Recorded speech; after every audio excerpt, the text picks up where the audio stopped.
Hello, everyone. You're all very welcome back to Underground Cinema. As you know now, we're in the depths of interviewing as many nominees as we can before the 16th Underground Cinema Film Awards, which are only just 2 weeks away. I've been really enjoying the conversations that I've been having with a lot of the directors and cast and crew. But it's great to get a cinematographer on board to have a chat with as well. I'm delighted that I got Brian Durcan with me this evening. Brian's been nominated for a Best Cinematographer Award for a fantastic short film called Our Father, directed by Sheila Moylett. You're very welcome, Brian. Good to see you again. Good to see you, Dave. Thanks for having me on. Not at all, Brian. This is a super short film, I have to say. And we were chatting about Halloween just a few minutes before we went online here. But I love any film, anything to do with Irish mythology, or anything about some of the ghost stories that are told in rural Ireland. I love it. This is an exceptional piece of filmmaking. Can you tell us all about it, Brian? What's it about? Well, funny you should say that because it is a kind of I suppose as Sheila has wrote it and directed it, and she wrote it under the actors as creator, but she envisaged it as a feature film, but it goes more into a kind of pan labyrinth type of thing. That this is just I suppose the precursor to it, So I suppose it's set in rural Ireland, 1960s. And a priest is called to a woman's house who's just given birth to twins. One survived, one didn't, and her husband is away celebrating the birth of the child. And the priest and the lady, there seems to be something that's happened previously with them. I think is the best way to describe it. It's not. Yeah, I think you're explaining well, Brian, without giving the game away. I mean, it is a really good storyline. It's a very good script. I mean, what was your first impression when you read the script? It was like it's like anything. It's like for sometimes you just read something and you just I think you just got a visual sense of it straight away. You got a real sense that you're probably not going to be using LEDs and all this. So we kind of just leaned on the candle lights and to kind of light it more or less, But it was a really strong script. I think you really want to watch. It's like any short film. Sometimes they're contained. I think this one it's contained, but I also feel that it could go on to somewhere else, and. That's I think Sheila's plan in the future, Yeah. There's only really two locations really in this, Brian. I mean, you've got a couple of exterior shots, and then you've got the scenes in the house, in the bedroom, and it's lit very well. Is that what did you use for lighting? Did you use? Obviously, you didn't use LED. We used kind of we used a couple of 4Ks going in the window, and we did use an LED to kind of give room tone and that, but it was mostly to do with kind of the candlelight, just to give that kind of that flicker, that. I think if you didn't use that, it would have taken away from the period piece, So that was more or less it. But it was like the location, it was a 12. I think it was a 12 or 13 page script.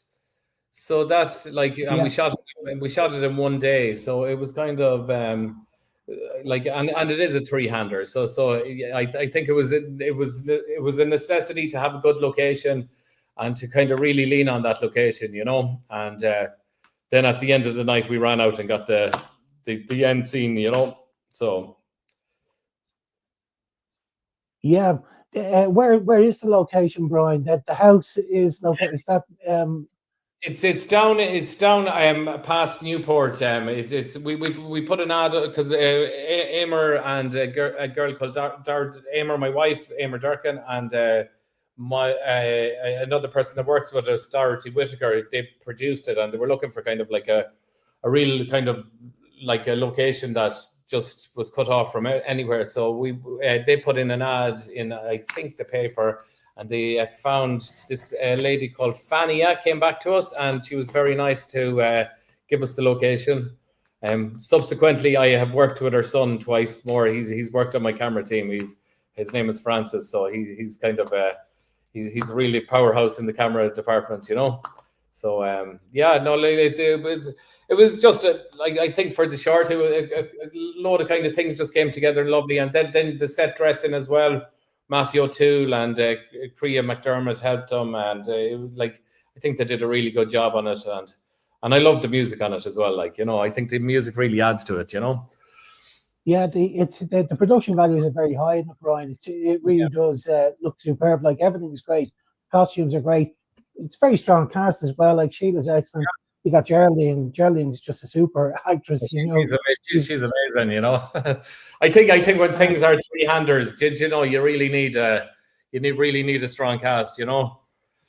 Yeah, the surprising thing for me was on this one was when I was in touch with Sheila. We screened it online.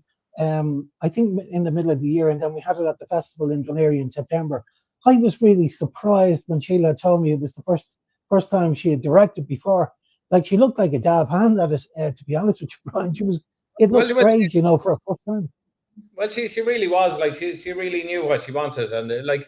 And as I said previously, when you're doing 12 pages in one day, you know, like, the director really needs to know what they're at, you know. And then also, you know, she did write it, and she did direct it, and she did act in it. So I suppose there was a lot of conversations had beforehand to make sure that we were all up to speed and knew what we were doing, you know. So yeah, no, she did an amazing job, and she was so self-assured doing it, you know. Yeah, she's great. I mean, the two really important people on a set are the director and the cinematographer. They work hand in hand together, you know. I mean, was this film, obviously you sat down, did you storyboard this film beforehand?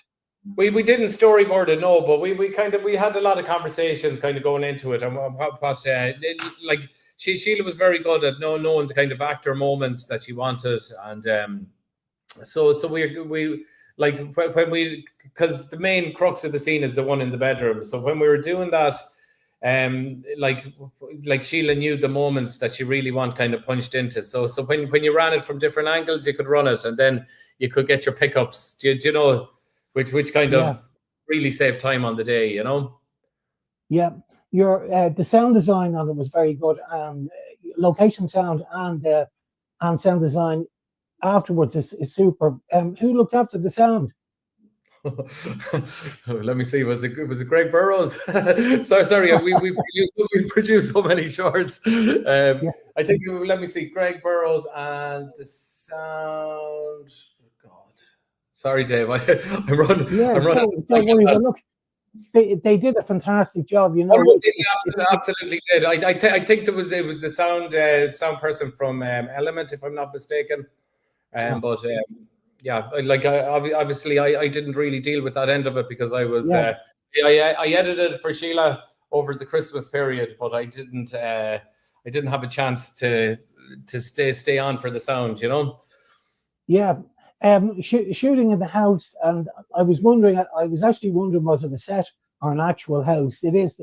The bedroom is definitely a set. Like, I suppose these budgets, like, I think the budget for this was 5,000. So you were leaning into the kind of location, you know, and leaning into what's there, and then to kind of, well, I say then kind of just add in the layer of the set dressing, you know, to give it the nuance that you needed of the period, you know. But it was an amazing location. Yeah, and what were there? Yeah, were there many challenges trying to shoot in that bedroom?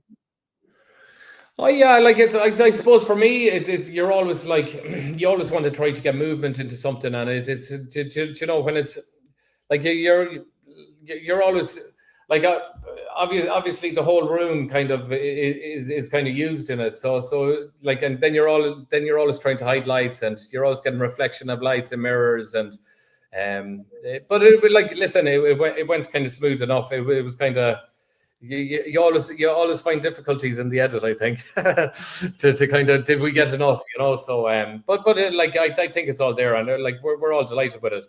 like were myself and Emer and Sheila we're just over in LA with it. We're at Newport Beach, so we're gobsmacked to get in and delighted to get in, and it played really well over there, so we're delighted, you know. Yeah, I think I think Irish shorts like this, especially Irish mythology or ghost stories. They do quite well. I think the Americans love them. UK in particular, are Yeah. very fond. The UK festivals are of the Irish shorts, and indeed those sort of Irish folklore films. They get down really well. What was it like in the? How did the audience take it in LA? Oh, they really loved it. I think the Americans just lap up the Irish anyways over there. We had two films playing over there. We had Night Driver and we had Our Father. So both of them played really well. So yeah, got a nice applause, and there was a good showing at the screening. That's all you can hope for. I think the hardest thing about making these short films is to get an audience eye on them. And. Yeah. That's it. And once you do get an audience eye, it's great. And I suppose with yourself, Dave, you've been a big supporter of that, us independent filmmakers throughout the years, Yeah, and I think yourself and Emer are on a roll at the moment. So you guys set up at Western Front Studios there, and the work that has been coming, that you guys have been producing for the past couple of years is fantastic. I mean, we've screened a number of films over the years, and they've all been nominated for an award. I mean, you had Barry versus the Bin Man, They Can't Know About Me. Michael Carlin directed it last year. I mean, you had Picture Day, Remote Strutting, and they've all been nominated for awards with us. I mean, the quality of the work from you guys is super at the moment. Yeah, well, I suppose we're lucky enough. It's like our production company is I suppose it's a producer, cinematographer led kind of production company. So it's like what's kind of one of us isn't kind of strong at, the other one is strong at, and vice versa. I'd be more technical and all that, but I still have to do a bit of producing. And Emer is a logistics genius. She can put kind of she can just make a project happen, which is it's a hard feat in itself. So but we put a lot of work into the work we do, and we see it as a step to making features. We've just finished. You just mentioned Mick Carlin there. We did They Can't Know About Me and Night Driver, the Virgin short, but we just completed a Storyland with Mick. So that's called Collision, and that should be out on RTE. When is it? Probably this time or before the Christmas, I'd say. So we're really happy with how that's turned out as well. It's a super director. I remember I worked with his mother for 17 years. And she said to me one day, my son Mick is thinking about going into filmmaking. And I said, well, come down to Underground Cinema in Dunleary. You tell him to come down and see what it's all about. He did. He popped down, he said hello to me, and next thing you know, he's in IADT, and I haven't seen him for a couple of years. And then all of a sudden, bang, he starts coming out with some amazing work. He's a brilliant director.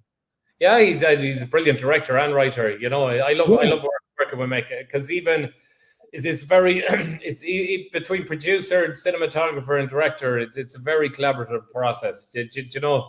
Getting this script, because you're always vying with the writer director about, okay, we don't have enough time or money for this, and how do we achieve what's in the script? And I think you have to kind of whittle things down, whittle locations down, maybe, but not lose the essence of what you're trying to do. But Mick is brilliant at that, and he's and then he comes on set prepared, and he's like his writing is always spot on. We'd always be like, you might have to cut that, and then he has a reason for it, so you end up keeping it. But no, he's brilliant. We've done 3 with him now, so it's been a really tight team. So yeah. Did you do the cinematography on Night Driver as well? I did the cinematography on Night Driver. Funnily enough, to tie in with underground cinema, we were at the awards last year, was it? But we came down to that, but we tied in a recce before your award ceremony, and then me and Mick, we went off after straight.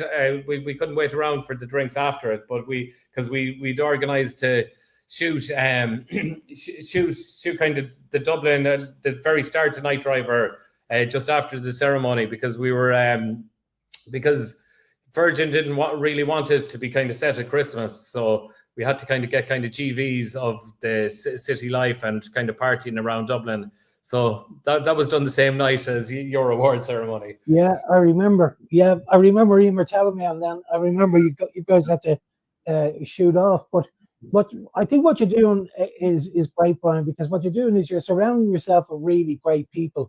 I think that's great. Like Lorna Fitzsimons as well did a great job in remote strutting. I mean, we screened Lorna's very first feature film about 13 or 14 years ago in O'Leary, and she's grown from strength to strength. She's a brilliant director and writer. Remote strutting, what a brilliant film! It was fantastic. Yeah, and did she send it? Did you have her bog as well? I shot that as well for her.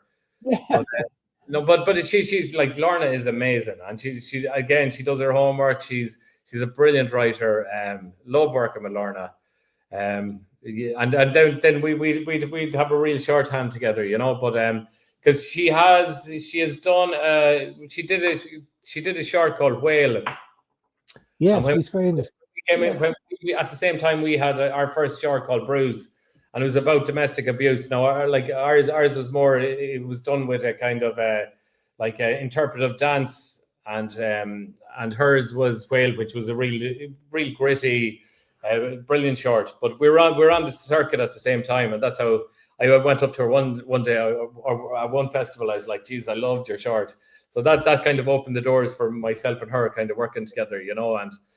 We've continued to work together, and we're hoping to develop now a feature film with her pretty soon, you know. So yeah, she's amazing. She is. I interviewed Natasha Paulberg as well yesterday. Oh, Natasha. Yeah, she's super. Like she's up for a nomination for best score for remote strutting, which she did a super job on that. That score is super because. That film relies heavily.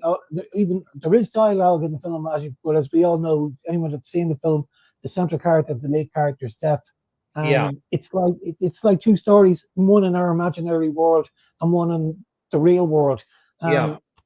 Natasha did a fantastic job with the score, creating the imaginary world and the real world. And we had a great chat about it yesterday, about the various different ideas that she had, and she's such a brilliant composer. So she must have been a dream to work. Yeah, like you really don't have to direct Natasha at all. You know, she'll always come to you with something, and she's like, obviously she works with the directors and all that, but she comes with really strong ideas that are people would be stupid to turn them down. You know, she's really formed ideas from the start. You know, we've just done one with her there. We did a short called Horseback. It's just in post at the moment. It's a self-funded, directed by Mark Macaulay, and Barbara O'Toole wrote it. But Natasha did it's about kind of a kid in direct provision who can't talk, and she comes across a halting site with a horse there, or he comes across a horse in a halting site and builds up a relationship with the horse, and then he learns to speak. But Natasha did the music, and like me and Eamon were listening into the house yesterday. We're like, we got chills listening to it, you know. So yeah, she's amazing. Yeah.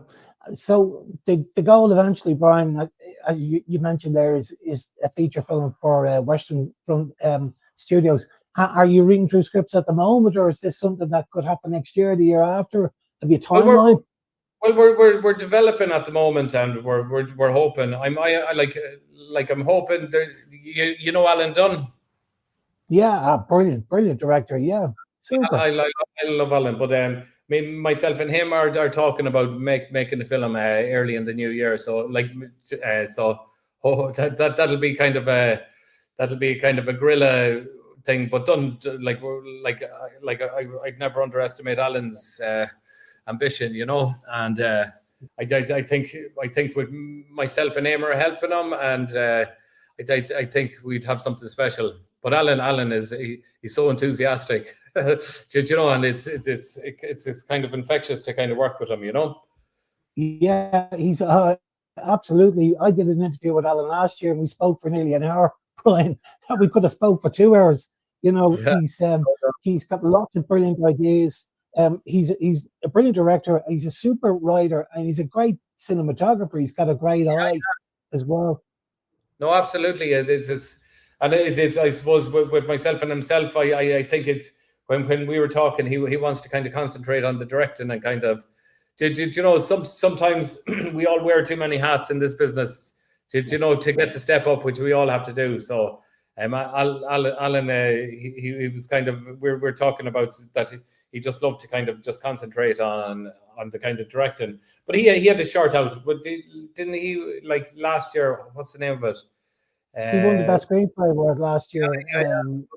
But it was so good. Yeah, but it was so good, and like he wrote it, directed it, produced it, did cinematography. Probably edited. Did you know, which is amazing, you know. He's a serious talent. I understand where Alan's coming from as well. So you're right. So we did the writing, directing, the cinematography, did the edit. I think what's really hard is when you're a director, a writer, and you're in the edit as well, because you're very close to it. It's a passion project. That's a really difficult job in the edit. You know, sometimes it can be good to have a different editor, or you know, to have a different cinematographer, or to just focus on the one job. No, absolutely, and it's like, I suppose things, but at the same time too, needs are musts, you know, and you have to, you have to do what you have to do in this business, you know, and hopefully then the budgets come along and kind of ease that.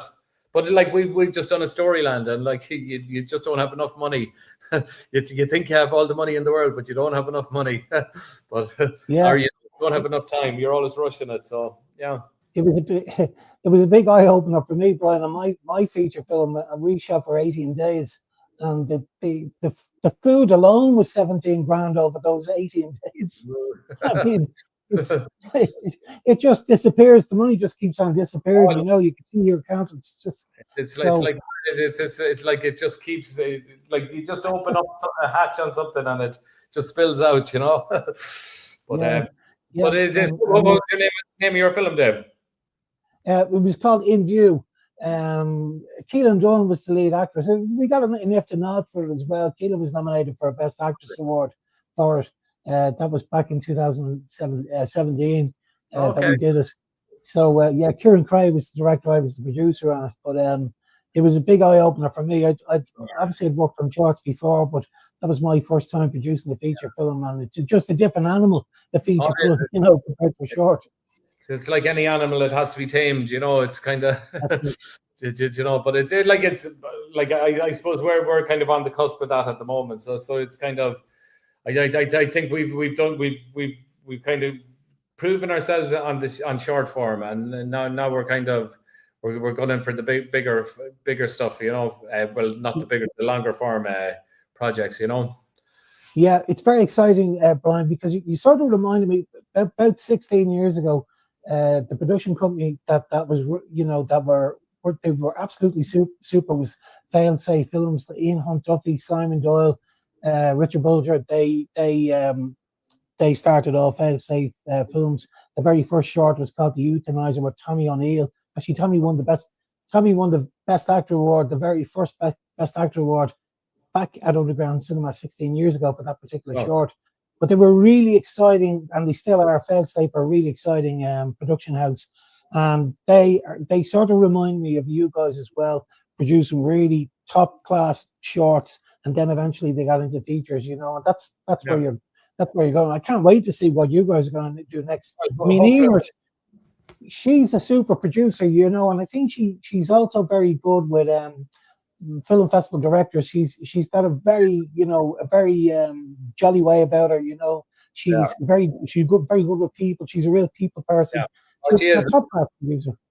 And then she's also like, I suppose it's like Emer's buzz would be like just to make us all communicate, because we can all be very insular, and we can also like so do you know, because what we do, you kind of might get so into what you're doing, and you forget that there's a team around you, and like Emer is very good at kind of making us have all these conversations and making every department understand what every department is doing, and like it's like I suppose 80% of our job is communication, and it's like if we're not communicating, it's like people are guessing at what you're doing, So like I think that's I think that's the cornerstone for our productions is Emer, that she can just she knows how to kind of just make everyone just work as a team straight away.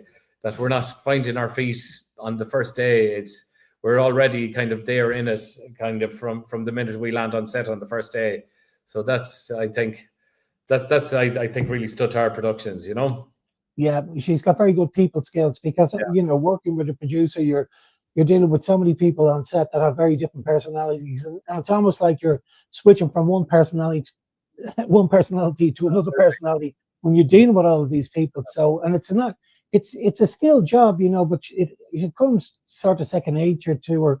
I think she's going to be a fantastic producer on your feature film. Yeah. So. And one of the things Emer always does kind of before a production is like she or before we're kind of going into the production, she sets up the post production. So it isn't like an afterthought. It isn't like, oh, we don't have money for that, or we don't have like this is all like all those cogs are kind of put in place between editors, and like we've worked with Julian Ulrich on a load of shorts recently who edited Kneecap. Then we worked with another local Westport man, Stephen Staunton, who's amazing editor. He did a short film called A Song. We saw it in Galway. I think it was Elias Grace directed it. It was one of the focus shorts, but I watched it. I was blown away by it. So we got Stephen to do a kind of horseback for us, and he's just an amazing director. I think he's now on the roster of Mustard's editors. So yeah, like we're constantly building our team. So I think it isn't like it's more kind of as you're going along, just build, and treat people well, and they come back for more, That's it. Surround yourself with really good people, and the end result is going to be fantastic. Yeah, no, that's our kind of our goal, and like I think everyone enjoys working with us. So. Says me. Yeah. Well, look, Brian, congratulations on your nomination this year. It's thoroughly well deserved. I know Natasha's up for an award as well this year. She's up for remote strutting as well. Western Studios have just gone from strength to strength. I'm really looking forward to seeing you guys in Dunleary. Hopefully you don't have to rush off. We could have a pint together at the end of the night. Oh, absolutely. And Dave, thanks so much for the nomination. Really appreciate it, and looking forward to the night. It was brilliant. It was a brilliant crack last year. It was just a nightmare having to leave to go to work. But we still had a good meal, and we'd won a couple of awards, and it was good. It was really good crack. So really enjoyed it. So that's great, Brian. Well, I can't wait. So we'll see you in November, Brian. Absolutely. Talk to you then, Dave, and best of luck. Take care, Brian. Thank you. Bye-bye. Bye.